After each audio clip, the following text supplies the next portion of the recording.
When I was a young kid, I wasn't very good at making friends. My hobbies were reading and good food when I could afford it. But I couldn't really afford a lot of food. Um, Growing up, I used to have an allowance, but I gave all of my allowance to one of my few friends every day in exchange for them agreeing to be my friend. A little bit after that kid got expelled, because they were taking money from me, and after I had stopped receiving an allowance, I was kind of alone for a long time. And then eventually, as these things do, you're in an environment with other kids and other people who are there all day because they have to be. I finally found a crew of people who I thought, you know what, I can just hang out with them every lunch break, recess, and not be alone. Now, I chose the people who were kind of in that middle grade of not super active in sports necessarily and passionate about what they're interested in, but also people I already knew from before, acquaintances, um, if perhaps not super close friends. So I kind of turned myself into their group. I sat with them and I made sure that I was visible, for lack of a better word, as much as possible.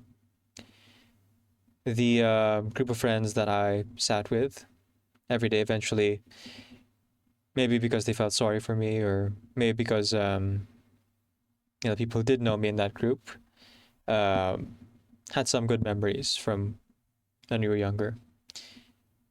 They let me hang around. Now, there's three main things that they were really into. Spit takes and jokes was one. So humor, very much something I could agree with. Not all the jokes were funny. I was very squeamish about the spitting thing, but they didn't ask me to actually participate in that. That's fine. Second thing was Halo, and I always felt bad because I didn't really have Halo or the console to play it on, and so every time they would go for minutes on end or even hours, depending on how long we'd be waiting for the bus, talking about their favorite game that they all play together and alone and separately. I would just sit there and smile and try to listen and try to absorb, but ultimately not really understand what they're talking about. So I would just kind of zone out. And the third thing that this friend group of mine got into was we would go and buy a small bag of Skittles. I want to say almost every day, we would get a bag of Skittles and we would hang out, share the Skittles among everyone. Now, the problem is, if you're paying attention to my story here, is that I did not have an allowance.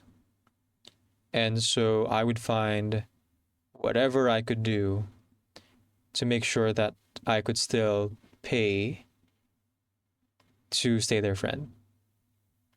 I wasn't very good at the spit takes and laughing thing, and I wasn't very good at talking about Halo because, again, I didn't have the console or the game. So this was the way that I could contribute. This is the way that I could stay in the friend group.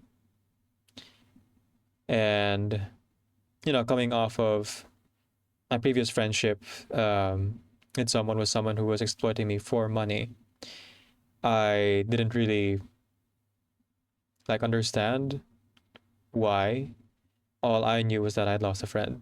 And so the coping mechanisms that I have had were still very much present.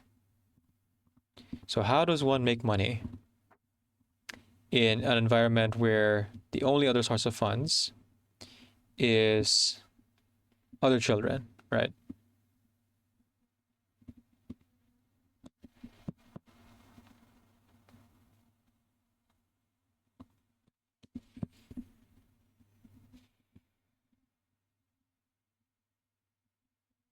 Sorry, let me just go ahead and adjust this. How does one go about making money? Well, in an economy of entertainment, you entertain. So I would do odd things like carry people's bags for them, sell off some of my school supplies. For a while, rubber bands were a thing. Now people would shoot rubber bands at each other, and I would pick up the rubber bands from the ground and sell it off at a small profit. Um, and then, of course, there were the big ticket ways to earn money, doing dares, eating mud, licking tires, eating food that someone else had chewed on. A lot of eating things, really. Um,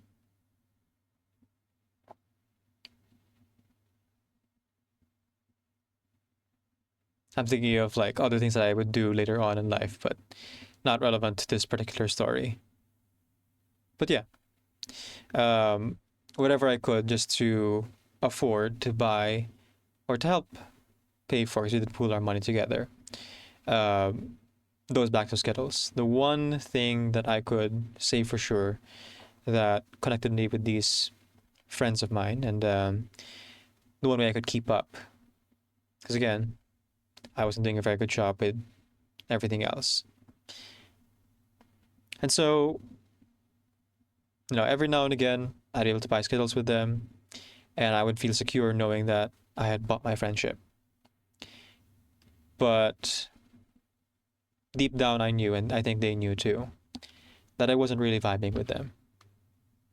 I didn't get all the jokes that they got. I wasn't as interested in the topics they talked about. And even though I am ambiverted, I felt comfortable sitting in silence with them every now and again. They did not. This was a group of extroverts for the most part. And so one day, they probably caught on that I wasn't really all that great of a friend. And I wasn't really contributing all that much when it came down to buying Skittles. In fact, I sometimes would actually only have those Skittles as my meal for the day. And I'm pretty sure they noticed. So one day, these group of friends of mine took me to the side, behind the canteen where people don't really go. And they said, "Hey, Decaf." I'm going to go ahead and not use my actual name here. Let's use my handle. "Hey, Decaf. We noticed that you're not really, vibing with us, not really gelling with us. This isn't really working out. So I think you should go and, find other people because we can't really be your friend. You don't really get our jokes. You don't really play Halo. um, and we know that you can't afford to keep buying Skittles with us. So we talked as a group, and no hard feelings, but you're out. And while we were together, we all decided that, as a group, we feel bad for you. So here's some money. We've all pooled it together. What we would normally spend on the Skittles. Go buy yourself a nice meal. Hope you find friends that you can vibe with, because we can't be that for you.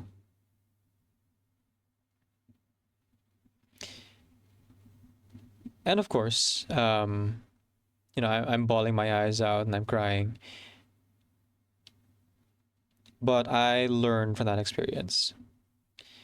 I learned that the best way to get people to talk and to feel that you are present and interested is to allow them to teach you if you're not interested in yourself necessarily, or if you don't have the means to experience what the things they're talking about, the media that they have. Let them teach you about it. Ask them about their interests, ask them about their hobbies. Showing a genuine interest in other people is a good way to show that you care, and if you invest yourself into the things they're saying, more often than not, that is enough to actually get you interested in it too. And you start paying more attention, and down the line, you're able to actually relate or even like experience these passions that you're talking about for yourself. And therefore, that enriches the friendship you have with other people. It's one thing I learned. Another thing I learned: humor. I did my best to get better at jokes and puns and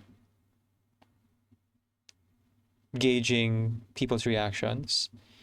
Quite difficult, being on the autism spectrum, but I work at my craft. I watch stand-up videos and sketch comedy things to improve it. And after a while, it became less about impressing other people and building friendships on that trauma, and more because I genuinely enjoy sketch comedy, stand-up comedy, and the comedy genre in general, right?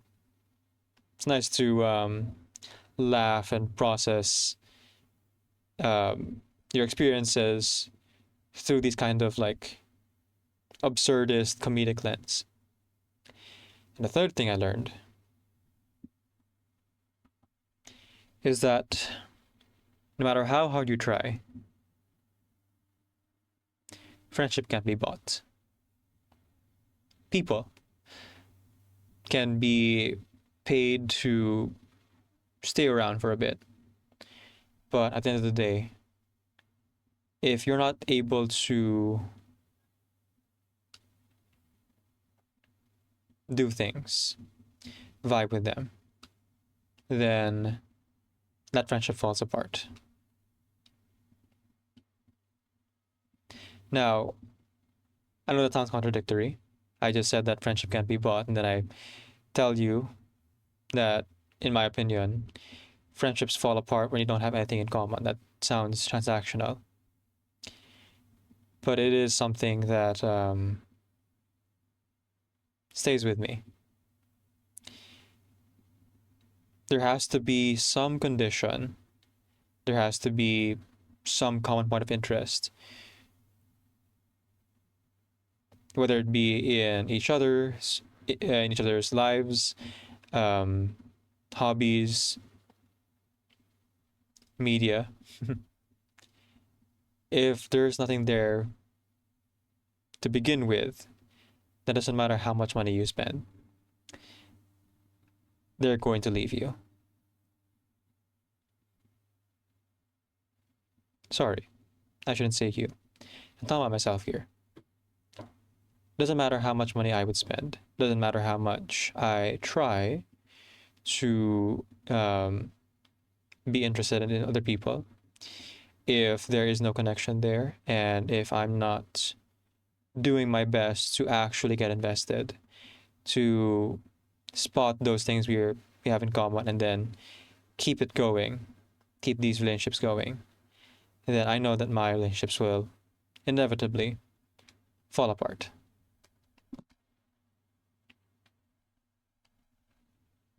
Right now, I am blessed in that I believe I've made some good friendships, but I always remind myself of that moment with my friends behind the canteen, where they each handed me coins and told me that I wasn't good enough, that I wasn't